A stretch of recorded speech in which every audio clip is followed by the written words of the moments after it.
Bonjour, je suis Armelle et je vous propose de découvrir un extrait de mon prochain cours sur artesane.com. Alors, je vais commencer à remplir ce moule. Ce moule, ce qui est hyper important, c'est la quantité que vous allez mettre.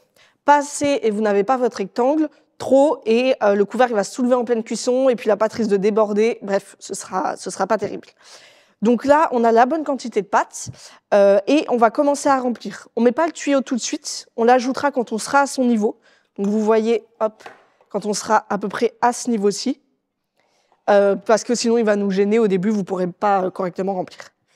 On va commencer. Alors là, moi je commence par la pâte nature, mais c'est pas une grande importance, enfin, c'est vous qui voyez. Et je vais commencer hop, à faire une première couche. Alors la poche, je la tiens comme ceci. Je bloque ici avec ma main droite et c'est elle qui va appuyer. On ne vient pas appuyer ici. Sinon, vous avez la pâte qui va remonter ici d'un côté et puis ici de l'autre.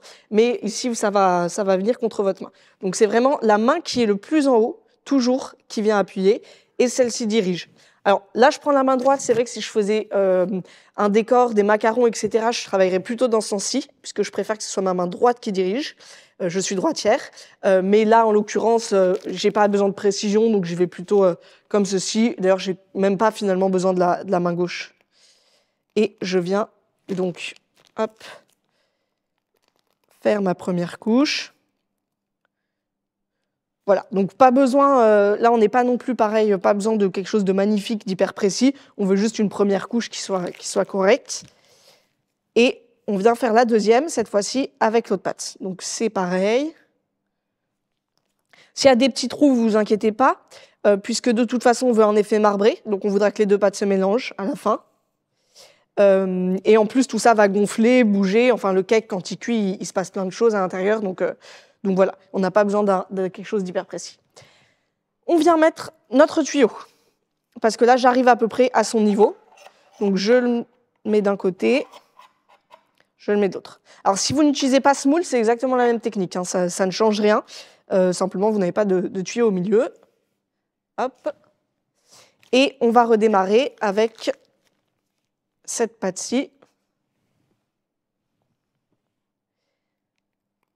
que je viens mettre sur les côtés. S'il y a un tout petit peu d'espace sous le tuyau, c'est pas grave. La pâte va venir le remplir d'elle-même, donc vous ne vous inquiétez pas. Je viens toujours ramener ici, vers le bas, et hop, voilà, j'ai fait une nouvelle couche. Ensuite, pareil, on continue. On ne s'arrête pas en si bon chemin avec le praliné. Hop, je ramène. Voilà, là j'ai bien mis tout. Et je vais finir recouvrir juste le dessus du tuyau.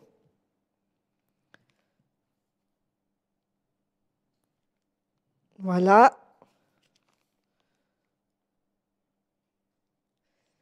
Voilà. Là, je vais venir, hop, taper un peu, secouer. Donc là, on a le bon niveau de pâte. Hein. Hop, je peux venir.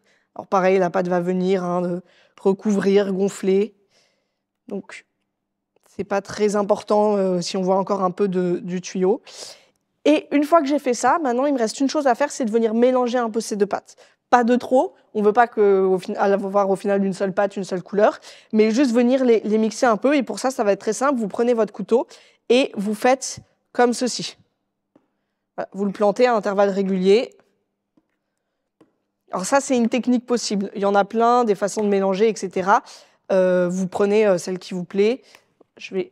On ne va pas gâcher le reste de pâte, je vais venir le remettre. Et voilà. Je vous invite à retrouver l'intégralité de ce cours sur artesane.com.